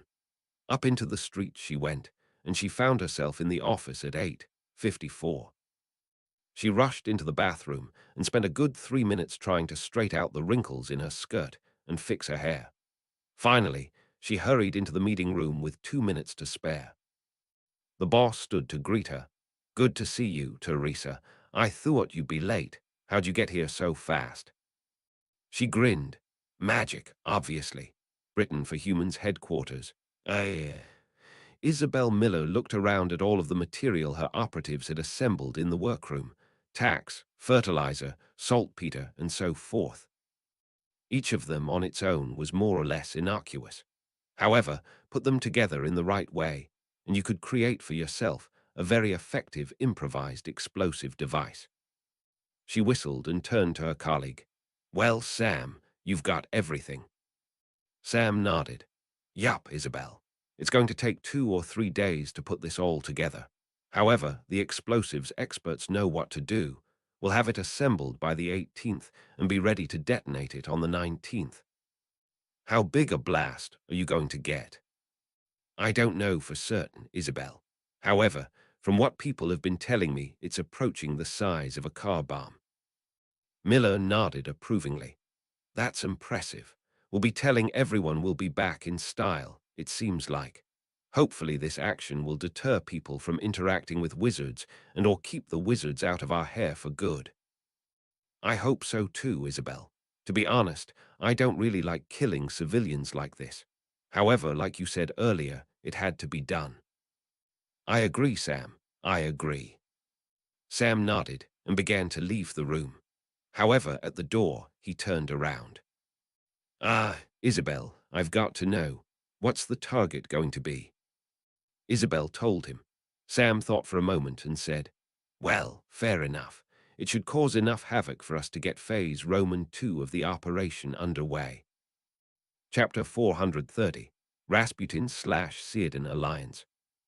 Sunday, November 17, 1996, Chancellor's Office Círdan Atlantis DEFCON status. 331% next up. When I said I wanted to be with God, I didn't mean it that way. Chancellor Círdan looked at her 2 colleagues. I'm a bit leery about talking to this guy. Yes, I know he's a wizard. However, I've heard some strange things about him. Vixar frowned. Like what? Well, there are rumors circulating that his group was involved with the attack on the school in England. I don't like associating with terrorists all that much. I'm concerned that they'll turn on us. Ortilu snorted. Zyganov is one man, Círdan. We've got the power of a nation-state at our beck and call. I'm not concerned about him. Let's see what he has to say. A nation-state which is in absolute chaos thanks to the escape of Altry's 3 yahoos. The police are barely able to keep everything under control, and there are rumors that a Muggle resistance movement is developing out in the boonies. We don't have time for any more complications when these newly entitled yahoos think they own the place. Vixar stood. I'm in charge right now, and I've already told him we'd give him an audience. If anything, we'll be able to find more about this organization he's involved with and whether they will be of use to us. Saitnan stammered, but... We agreed, Saitnan. And if you want to have the final word, wait a few more months until you become Supreme Chancellor. Until then, I'm in charge. Glowering at Vixar angrily, Saitnan returned to her seat as Vixar turned to one of his servants. All right, Jangi, send Vixar. Send the man in. The Yahoo nodded and left the room. A couple of minutes later, he returned with a bearded, Slavic-looking man who appeared to be in his late 30s or early 40s. He placed a large briefcase on the floor next to him as the herald announced the visitor. Chancellors, allow me to introduce Wizard Zygonov of the Order of the Great Bear. Zygonov bowed respectfully to the executive committee and spoke in Latin. Thank you for granting me an audience, Your Excellencies. I have come before you with a proposition which I believe you will find most interesting. Vixar, as the Supreme Chancellor, spoke. Good afternoon, Wizard Zygonov. I'm Supreme Chancellor Vixar, and these are my colleagues Saitnan and Ortilu. I take it that my yahoos made you comfortable. Did you have trouble with the guards and the security protocols? Zygonov shook his head. No, Supreme Chancellor. Your hospitality has been exemplary. The only thing I find surprising is the fact that I was expecting a few more yahoos to be serving the three of you. Vixar shot a warning glance at Saitnan as he replied. We've sent the yahoos away for the time being. Even Chattel need a break from time to time. You can't work an animal 24 hours a day without it breaking down, after all. Zygonov nodded. I can't agree with you more.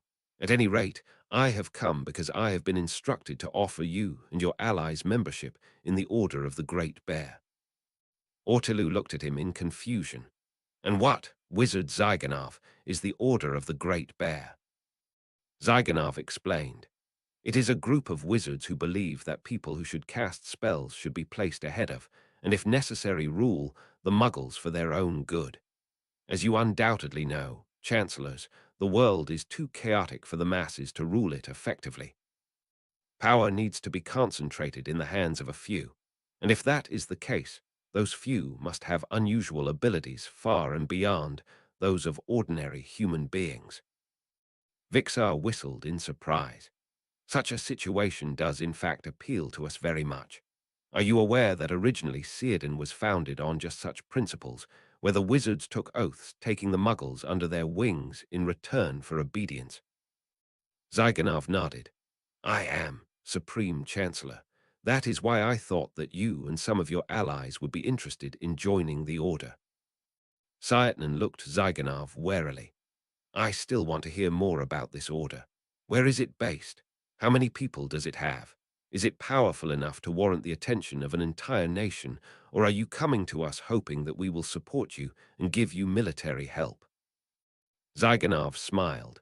Both.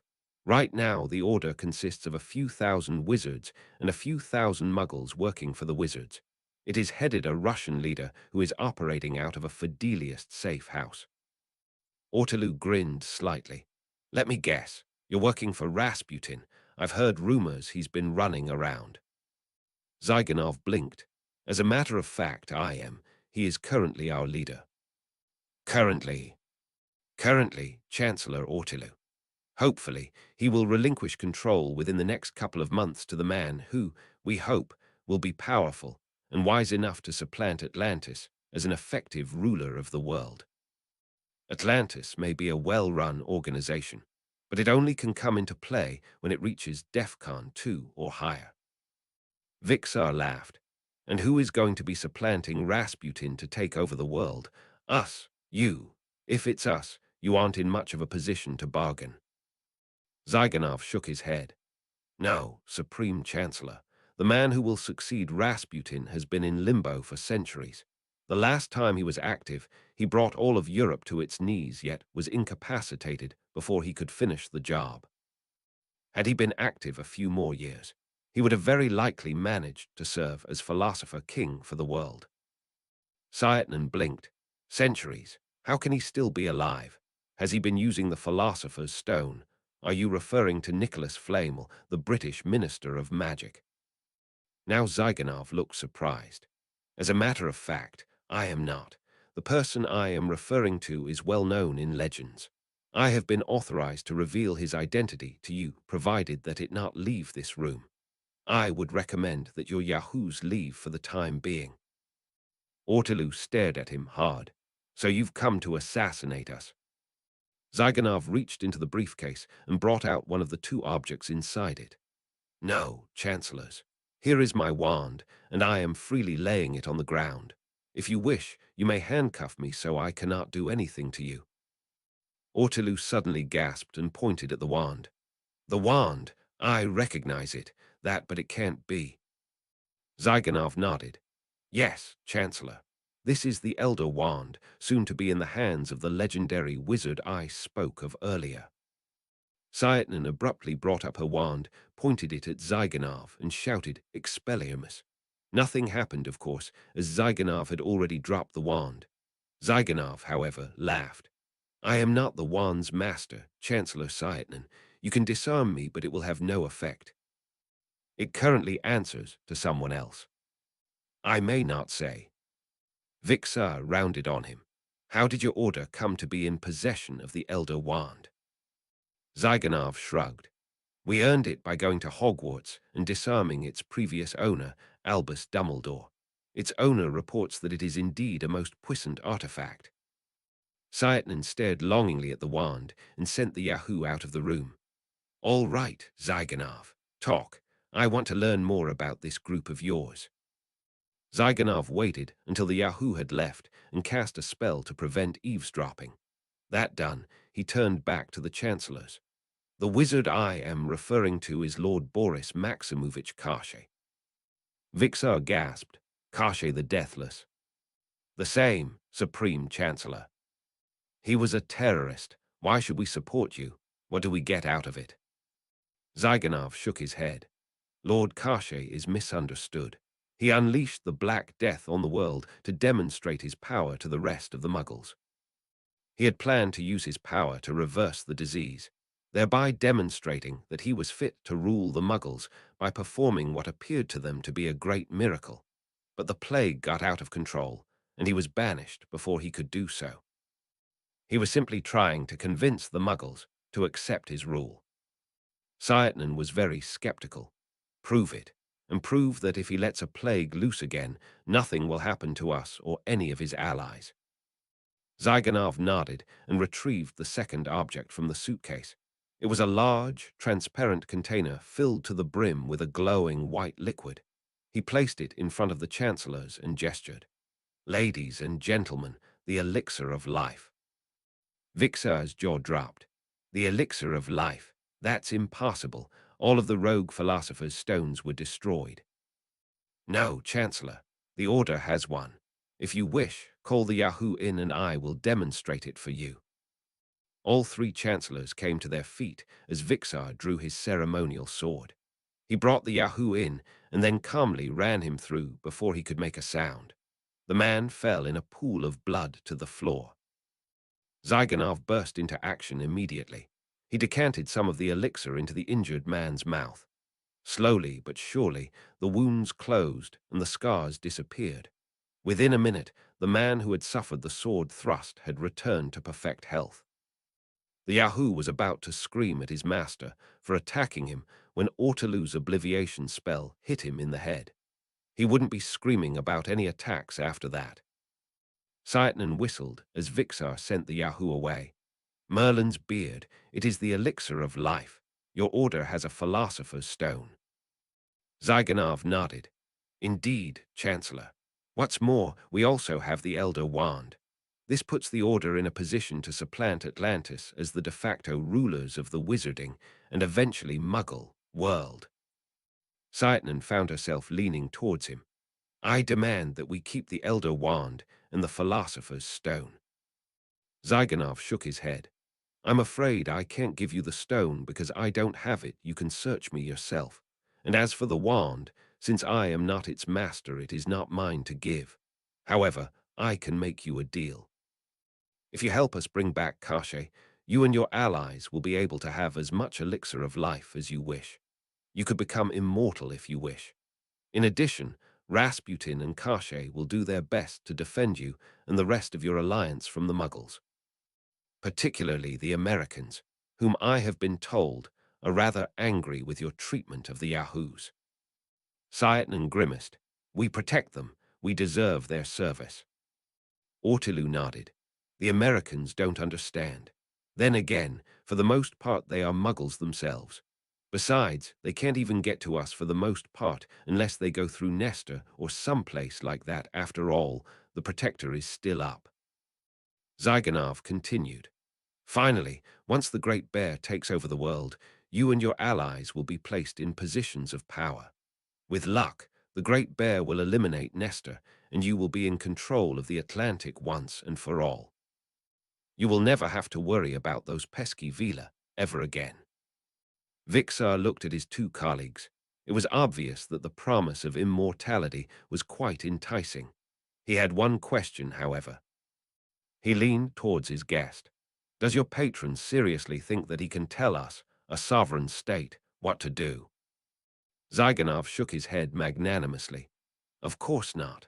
Once the Great Bear takes over, he will personally control most of Eurasia. You will be left in charge of Círdan and Nestor, just as you have before.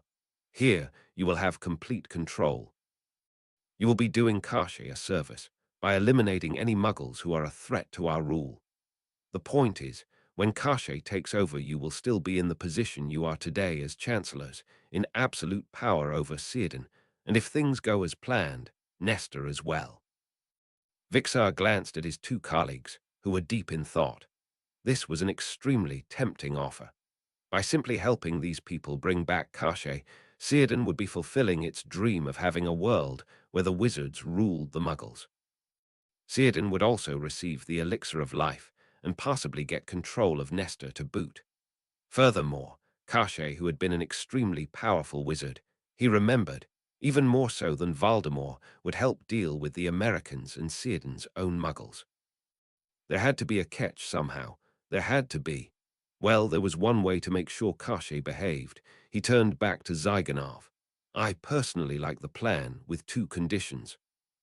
First, Zyganov here takes an unbreakable vow to tell the truth and says that everything he has said so far is the truth. I don't want to drag our nation into something we can't get out of. Second, none of this leaves this room, or the three of us, without unanimous approval from the chancellors. Zyganov nodded. Certainly. I'll be willing to swear an unbreakable oath, provided that part of the contract involves some of your wizards engaging in battle with Muggles, and that decrepit Atlantis, who are trying to prevent us from bringing back Kashe. Minutes later, the unbreakable oath was in place, and Zyganov showed that he was indeed telling the truth. Very interesting, Vixar thought. This sounds like something to think about. If all else failed, he could always order Zyganov killed and blame it on an accident. He then just alert Atlantis that someone was trying to bring Kashe back. Atlantis would jump on the Great Bear people immediately. Vixar made his decision. All right, let's write up the document solidifying the alliance. Zyganov bowed. You won't regret this. Do you have any allies we should know about? Certainly. The remaining Death Eaters are certainly going to jump at the opportunity to get the elixir of life and suppress the Muggles and Muggleborn. Salasia is going to be more than happy to avenge itself on the Western colonial powers. I highly doubt that you'll find a problem there.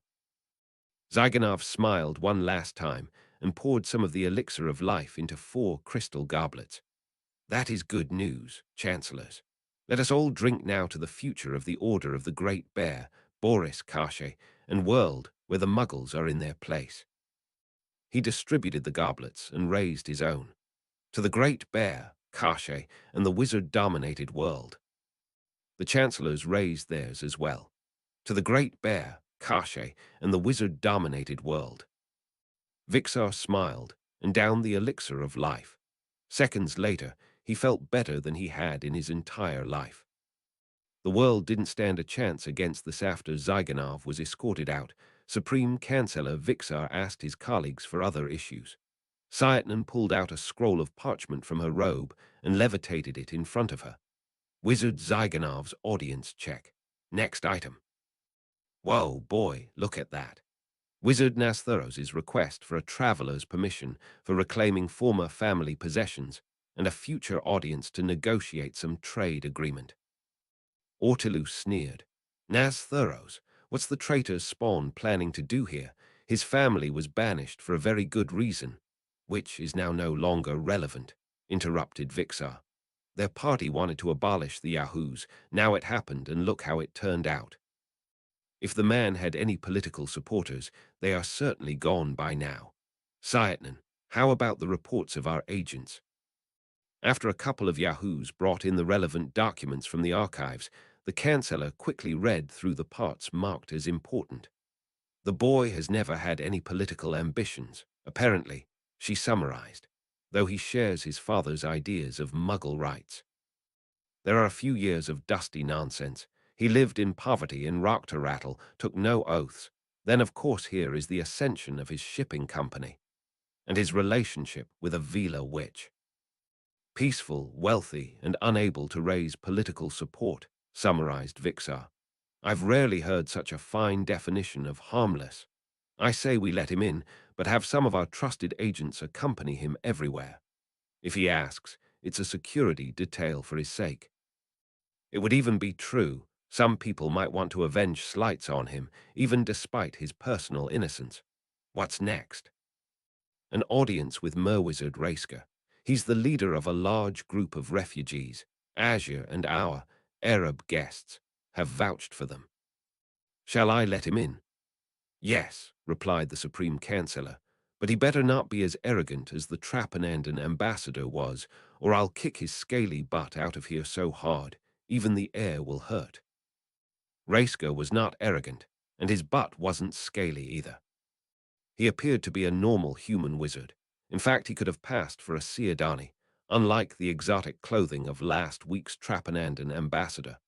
Much of his equipment was damaged in the rainforest and was replaced by Seodani clothing, and he started out in generic human wizard mercenary outfit anyway. He bowed to each Chancellors and introduced himself. I am Raiska, leader of a group of Merwizard refugees 3,000 strong, and I thank you for your hospitality in their name. You are welcome here, as are all wizards if they are untouched by corruption, replied Vixar. I've heard you wish to reach an agreement beyond the current state of being our honored guests, the Merwizard nodded. Indeed. While we're glad that you offered us a refuge, we feel that we need more than that. Condemned falsely and without proof as we were, we have no trust left in Trapananda, but we have nowhere else to go now. Many of us have family left there, and they won't be allowed to join us if we have nothing to call our own. So, I have a proposition. We enter your service as vassals providing a standing army in exchange of citizen status and all the protection from foreign persecution it includes. Let us think it over, answered the Supreme Chancellor. After some whispered discussion, he asked a few questions. Tell us about that unjust persecution. The Trapanandan ambassador warned me about Death Eaters. I assume he meant you. How would his actions contradict the laws of Atlantis? Firstly, we had no chance of actually committing anything recognized as a crime by Atlantis. We were arrested because some of us thought inappropriate things near a legilimens, or just being friends of people who did so. Our interrogations were also non-conclusive by your standard, but here I can only blame the ancients. Our oaths and occlumency sometimes make veritaserum and legilimency unreliable when dealing with us. Interrogating a Merwizard is a delicate art, and they didn't bother. Now, I could tell about the prison, but I think even stasis with our minds left active is preferable to the hypocritical Atlantean practice of setting dementors on prisoners. After that, we were recruited into a penal legion, sent to Howinghamland and committed some atrocities. But it was actually an improvement over what the centaurs would have done on their own, and we only obeyed the orders of assigned political officers anyway. Satisfied, or you need more details? Whoa, and people say our legal system is screwed up, remarked Ortilu. So, suppose we keep turning the Trapanandans down about handing you over, mused Vixar. You'll need lands, and we don't have enough yahoos for 3,000 people. We don't need yahoos. We've been doing just fine without any Muggle servants in the past. As for lands, we're currently working on reverting ourselves into our true amphibious forms. The spell is in Mermish, and non-verbal casting has so far been unsuccessful, but I'm confident we're approaching a breakthrough. And once it happens, we can go live in the protected waters near the coasts and build an underwater city, and some underground bases across the island while we're at it. If you plan on fighting Muggles, you will sorely need those, and we have some useful tunneling spells. One last question, Wizard Raisker. How much of an army are you willing to provide? 1,000 on brooms, 1,000 underwater. The rest of our population will work on civilian tasks, but they can act as a reserve force if it comes to that. Is that good enough for you? The Ciardani were surprised. 2/3 of your population as a standing army were content, but can you uphold it? Raisker didn't see anything strange in it. You saved our lives and offered us a chance to make something of it. We owe your people a life debt. Chapter 431. Suleiman I won with God. Sunday, November 17, 1996, Red Hook, United States of America. Atlantis DEFCON status. 334% next up. St. Malachy vindicated Cohen Gadol Suleiman I was happy that he had been offered this opportunity to give the sermon at one of the churches here in Red Hook. It was becoming increasingly obvious that the Samuelist movement was running into more and more trouble, and many of the attendees were starting to leave increasingly disgruntled with what was going on. Samuel had explained that there would be many reforms designed to unite the three faiths. What it hadn't counted on was the possibility that not everyone would agree to those reforms. Regardless of what had happened, the Samuelists had been a blessing from Allah when it came to Suleiman. He had become a much better known and influential religious figure, and many of the Muslims and Jews were starting to listen to his teachings. For a moderate Muslim who defied the Western heresy that all Muslims were terrorists, that was a great accomplishment.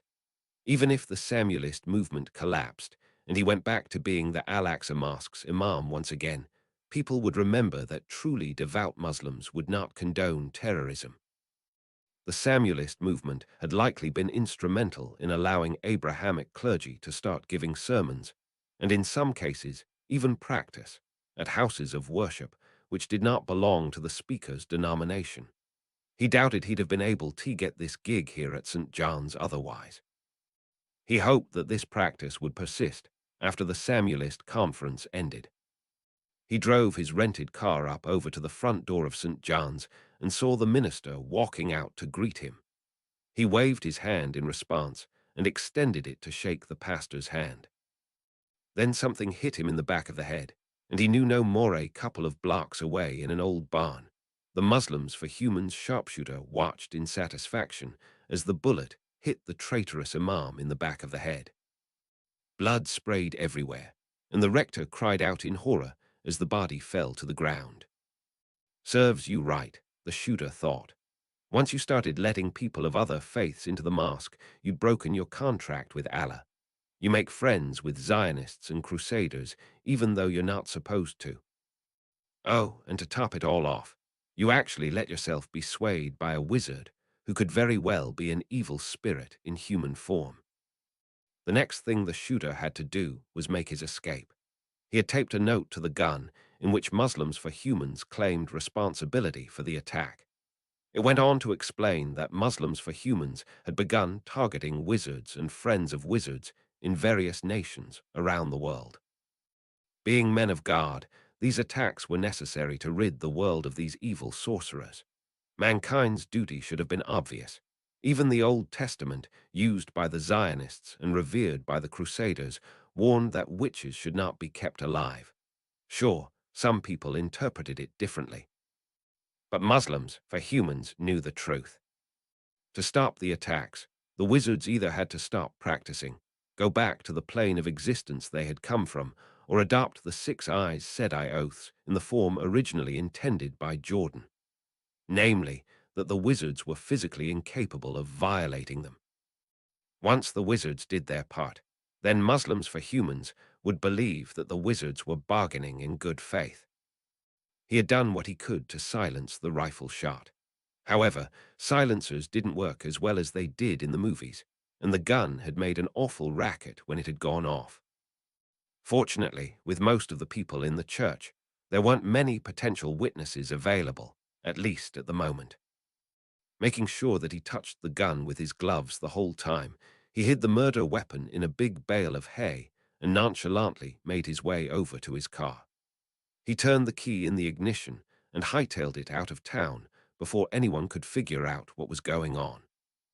5 miles out of town, just as people had begun streaming out of the church to figure out who did it, he heard the welcoming sounds of a truck engine. He parked the car, got into the truck, and hid in the back as the truck made its way out of town.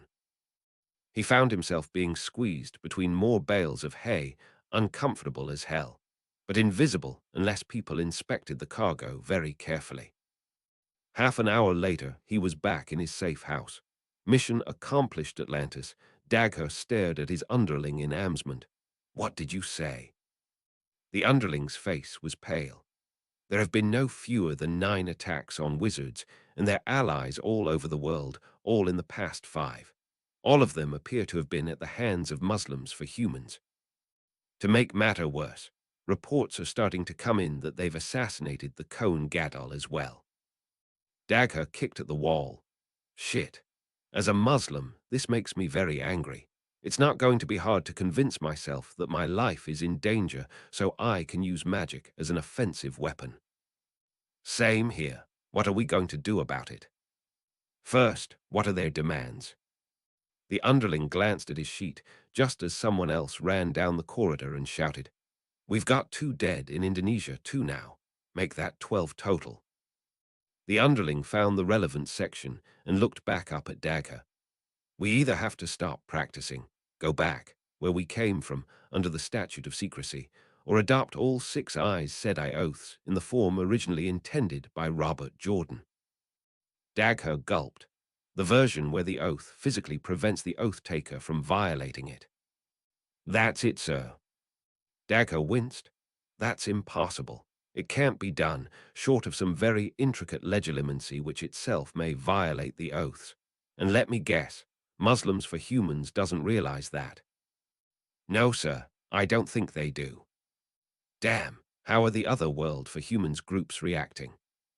America for Humans is more or less out of business, thanks to the crackdown after the 4 towns were attacked. All that's left for the most part is an anti-wizard political party called the Revelation Party, which is on the lunatic fringe. We don't need to worry about them. There's been no reaction from the Celestines. Dagger cut in. "Call them Christians for Humans. Celestine would never have done this, and Christians for Humans is a more accurate description now. Christians for Humans and Britain for Humans yet. However, I'm very concerned that these attacks are going to give them ideas." "So am I, Alexander. So am I. I want all of the auras in my office in 5 minutes, and get Nicholas Flamel over here if you can." "Now go." Seared and Muggle Resistance Movement headquarters. The 5 Nestorian agents, in their full Vela glory, lifted their hands to the crowd. Their new army looked like it was going to work out pretty well. One of them finally spoke. "Ladies and gentlemen of the Seared and Muggle Resistance Movement, the time will soon be upon us when you will be able to take over the Seardani government once and for all and transform it into a democracy, a system of government where each person has 1 vote. No more of this insanity, where a minority with some unusual abilities rules the majority." The Muggles clapped as the speaker continued. "Rest assured, ladies and gentlemen, that when it comes time for your revolt, The Republic of Nestor will be backing you all the way. In a few more weeks, we will be smuggling some magical weapons over to you, weapons which their makers would love to see used against the Ciudadani elite. We'll also bring over 3 stakes, which I'd like to see reserved for the bodies of the members of the Executive Council.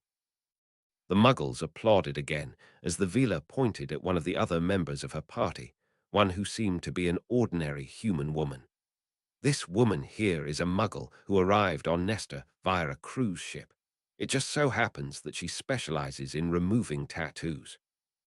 Who wants their brands off their heads? The Muggles all started charging the tattoo artist, and the Vila had to wave her hands around momentarily to get them to back off. Hold on a second. You can't all go there at once. You need to make appointments. I know, there are a lot of you and only one of her. Unfortunately, that's going to be better than nothing. The crowd grumbled a little. The Vila reached into her pocket and pulled out a wand. Ladies and gentlemen, you've seen these before. This is obviously a wand, right? Well, you may be interested to know that I can hold it, and I'm not a wizard. But holding a wand will sure make people think I'm a wizard. The Muggles gasped in unison as the Vila continued. How can that be? Simple. It's a fake wand, a branch transfigured to look like a wand. I can't actually do magic with it. However, a Ciudadani wizard who sees you without your tattoo and carrying this will probably not even realize that you're in fact Muggles. The Muggles roared as the Vila concluded her speech. Wait for the sign, my friends. When it comes, strike hard and strike fast. Within a few months, Círdan will be yours. The Vila stepped down from the podium as the Muggles started streaming towards the tattoo artist. Nodding to her colleagues, she stepped aside and dispatched a patroness over to President Markali. Markali responded immediately. Yes, Veronique. Well, it looks like it's going well so far. That tattoo artist sent by Bill Clinton has become more popular than we are for the time being, and we're full Vila here. Good. I want all of you guys out of there so that she can work on the Yahoos without being distracted. In the meanwhile, I'll report to President Clinton while you guys start making more of those fake wands. Veronique nodded. Very good. You're sure we're going to get American support if this comes to a head? Almost positive. It won't be overt support, however. It's going to be more under the table. Clinton wants this to be a black op lest the United States antagonized Silesia immediately and Círdan prematurely. That's good enough for me. Veronique out. Chapter 432. St. Malachi Vindicated. Sunday, November 17, 1996, Omega Instituter Heimbeck, United States of America Atlantis DEFCON status. 334% next up. Britain for Humans goes to Hogwarts. The shouting began shortly after 1 o'clock, and Pope John Paul Roman II put down his book. Everyone seemed extremely alarmed, and people were asking each other what on earth was going on, and whether they would be safe here at Omega. The Pope frowned. Unsafe at Omega. There hadn't been any serious problems here. Granted, the conference was slowly beginning to unravel as more and more people deserted. However, there had been no threats directed at Omega that he had known about. He heard footsteps stop outside his door, and someone started banging on it. Holiness, are you inside? Are you okay? John Paul frowned. I am, son. What exactly is going on here? Why is everyone so excited? Are you in need of counsel? The response shocked him. We all are, Holiness. The Cone Gadol has been assassinated. The Pope's eyes widened, and he yanked open the door to reveal someone with a white face. Good God! Where? When? Tell me more. Is he still alive? If so, I may be able to heal him with magic again. The visitor shook his head. He's dead, Holiness. Judging from the witnesses, he was shot in the back of the head outside the door of St. John's Church in Red Hook, the place where he was to give the sermon. Correct, Holiness. The pastor and rector saw everything, and they brought the entire congregation here for counsel. Who did it? The visitor shrugged. We don't know yet. However, several church members recalled hearing a sharp crack a couple of blocks away from the church. That must have been the gunshot. Apparently, there was supposedly an old farm in the vicinity which could have been used as a staging area.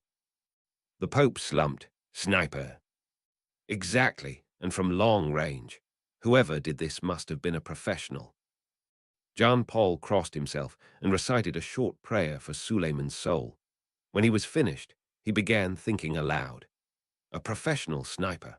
That's got to mean either a fundamentalist Abrahamic sect, which predated the Super Bowl, Muslims for humans, or Christians for humans. Christians for humans have always been badgering us from the beginning. Muslims for humans tried to kill him earlier, and fundamentalist Abrahamics would attack him because of his Samuelist ties, Mother of God. Are you thinking what I'm thinking? Judging from the visitor's expression, he was. If they took him out because he was a Samuelist, it was a warning for us. The next time, he may target Omega itself. Someone really doesn't like what we're doing. John Paul slammed his mouth shut when Samuel's interpreter barged into the room and began speaking. We're sorry for bothering you, but there's been a terrible tragedy. The Cone Gaddle has been assassinated, and Samuel wants to talk to everyone as soon as possible. The Pope nodded. Lead the way, my friend. May God have mercy upon Suleiman's soul, and may he find comfort in paradise. From what I know of his works, he certainly deserves paradise. As the interpreter led John Paul through the compound, the Pope could see police cars pulling into the lot and setting up barricades near the main entrance. They were beefing up security big time, he thought. However, there was so much empty space out here. What was preventing people from coming in through the forest and breaking in near the dorms on the hill? Come to think of it, how could he be sure that one of the clergy already at Omega wasn't in fact an enemy plant? Someone had to have told him that Suleiman had been going to Red Hook. Granted, the church in Red Hook would have likely announced Suleiman's impending visit in the newspaper. However, how many people read the newspaper here? The interpreter escorted them into Deborah's room, where the two ghosts were talking in rapid-fire ancient Semitic. They looked up when he entered. Samuel spoke. John Paul, I assume you have heard the news. The Cone Gaddle has been killed by an unknown assailant. Spread the word that I am declaring a minor fast day the rest of the day. People are to not eat or drink between now and sundown unless their health prevents it. A special morning service will held 1 hour from now in the main hall. John Paul nodded. I understand, Holy One. Good. In the meantime, I anoint you the new Cone Gaddle. The Pope blinked. Me, but I'm already Pope. How can I be both Pope and Cone Gaddle? Who's going to lead the church, particularly at a time like this? Samuel was blunt. As far as I am concerned, the title of Pope is obsolete, as it refers to one and only one Abrahamic sect. You will serve as both Pope and Cone Gaddle for the rest of your life. When you die, the office of the Pope will become obsolete and disappear. Your successor will be called the Cone Gaddle. John Paul bit his lip. Can't you make Celestine Cone Gaddle? Come to think of it, what about someone Muslim like Ibrahim? The Cone Gaddle is going to be operating out of the Al-Aqsa Mosque, after all. Samuel looked irritated. I needed to find someone venerated by the entire world. Islam does not have a singular spiritual leader, nor does Judaism. You are the closest to a true Cone Gaddle that we have. How am I supposed to pass on the position to someone else? Recall that I am under a vow of celibacy. So, appoint someone worthy of the title. I'd recommend Celestine if he outlives you. Fine, but what about the fact that the Cone Gaddle's temple is now an Islamic house of worship? It deserves a Muslim cleric. Having me isn't appropriate. The temple is being renovated to honor all three faiths. You don't need to worry about that. Besides, I believe that it's time we had 4 major temples to reflect the worldwide spread of belief in our abstract God. The traditional one in Jerusalem, the shrine at Mecca, St. Peter's Basilica, and here. The Pope Cone Gaddle nearly fell over in shock. Here, this gathering isn't nearly on the same level as the other 3 shrines. Samuel shook his head and put on a faint smile. It may not be as ostentatious as the other 3 shrines. However, you see pilgrims visiting here from all over the country. In fact, a large group of young adults is going to coming here next week. Trust me, within a few decades, this camp is going to be an important spiritual center, especially since word of our movement is spreading. We may not be able to unify the 3 Abrahamic faiths completely at the rate things are going, but we've at least gotten people to start rethinking the sect's differences. The Pope's visitor glanced out the window and saw the rest of the conference members converging on the main hall. Slowly, still in disbelief, he shook his head. I can't believe we're talking the end of the papacy here. It's like St. Malachy. Suddenly, the visitor's jaw dropped. Good God, St. Malachy's prophecy of the popes, it's just been fulfilled. Samuel looked at the man. Who, Cardinal, is St. Malachy? Is it the prophet mentioned near the end of the Old Testament? John Paul laughed for a moment, but then his brow furrowed in thought as well. This is someone else named after the Old Testament prophet. He issued a prophecy discussing the end of the papacy. He predicted that there would be a finite number of popes, and that each pope's reign would be characterized by a certain saying in his poem. This prophecy was most famous for its prediction of the end of the papacy. Most people figured that this would be the end of the world, or at least of Christendom, my sect. Most people have assumed it has been a forgery, though people have admitted that there have been many cases where the actual lives of the popes in question seem to go along with the text of St. Malachy's poem. As it turns out, I am represented by the third-to-last saying in the poem, De labor solis. This matches me as I was born during a solar eclipse. The second-to-last saying, Gloria Olivi, matches Celestine pretty well in the sense that he tried to return to the fold, as the saying goes, presenting an olive branch after he founded the movement which would eventually be corrupted into Christians for humans. John Paul smiled. Here is where things get interesting. The prophecy goes on to say that the last pope, Petrus Romanus, will be leading the Christians through a period of tribulation and instability. And when these things are finished, the city of 7 hills will be destroyed, and the terrible judge will judge his people. The end. The cardinal gasped, Wow, Christ Lord, wow. John Paul nodded and continued. Urban Roman 9 was born as a Romany man whose name was equivalent to Peter. That threw everyone off at first, because everyone predicted that the last pope would take the title Peter Roman too. No one had thought that it would refer to the fact that the person was a Romany named Peter. Samuel nodded. Prophecy works like that sometimes. Continue. At any rate, Urban Roman 9 initiates a period of tribulation by antagonizing wizards and forming what is now known as Christians for humans. While he was serving as antipope, Voldemort starts wreaking havoc on the world. A city known as 7 Hills was destroyed in a test of Al-Qaeda's city-destroying bomb. Soon after that, Judgment Day occurred, and a great judge, in this case Diolanus, not God, judged the world. Samuel whistled. Impressive, and the end. John Paul smiled. Simple. The end of the papacy after Judgment Day. You've just declared it yourself. Contrary to most interpretations, it didn't mean the end of the world. It just meant that the office of the Pope, in effect, would go on under a different title. It's a hope for the future, Holy One.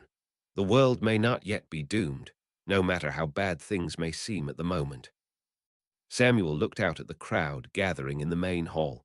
Sounds like a fulfilled prophecy to me. Congratulations on your good work. Now, if you would come with me and my interpreter, we have a memorial service to perform. Gaza Strip. Mudar Cannon stared at his juice cup again. There were definitely ripples on the surface. The ground was shaking. Was it an earthquake? Hoping his wife didn't notice, he looked outside to see if any of the trees were shaking. The trees were quietly waving back and forth in the wind. He didn't see anything unusual at first. However, he saw something fall off the porch of a house nearby a fraction of a second before he felt another tremor under his feet. Cannon looked up to the sky. Allah, if it is my time to die, I place my soul in your care. He looked back down to see someone standing in the trees. At least he thought it was a person. The man had dark skin, a leather tunic, and a thick black beard. When he walked, the ground shook. Canon looked back into the house at his cup. Had someone given him alcohol by mistake? He didn't think he had any in the house, after all. A pious Muslim wasn't supposed to drink alcohol. But what else could this be? Certainly, Allah couldn't have answered his prayer and sent him an angel for protection. The huge man looked at him and waved a hand the size of Canon's torso at him. He then spoke in some kind of bizarre dialect Canon had never heard before. Pointing at himself, he uttered the odd word, Nephil. He then looked expectantly at Canon. Canon stared at the giant's feet up to his head and then down to his feet again. Finally, he pointed at himself. I'm Canon. Then he raised his hands. I'm sorry, sir. I don't know what you're saying. Are you an angel? No offense, but I don't think I've ever met someone as tall as you are before. The giant apparently seemed to understand what he was saying. He laughed, waved his hand disarmingly, and then tiptoed over to near Canon's house, barely drowning out a shriek from Canon's wife, to deliver 5 goats to their doorstep. A veritable banquet. Canon looked at his terrified wife and then at the giant. Licking his lips, he said, "Ah, thanks." The giant chuckled and then marched off down the street as more people stuck their heads out of houses and stared in disbelief. About a kilometer or so away, the giant looked around a plot of land near the beach and nodded. He then brought out a wand and began casting spells to construct a house. A very large house, at the rate things were going. Canon's neighbor yelled over at him, "Hey, Mudar, who or what is that guy? He looks like he's at least 4 meters tall. Oh, can I have some of those goats? I doubt you can eat all of them." Canon shrugged and watched the huge man work. "Go ahead, Cadin, take a goat. It's always nice to help a neighbor. I never did pay you back for that job you did earlier. And speaking of neighbor, I'm getting the impression that's precisely what that big man there is going to be." Cadden stared at the giant. "That guy's going to be our neighbor. Well, I hope he's friendly. I don't want him to step on us by accident."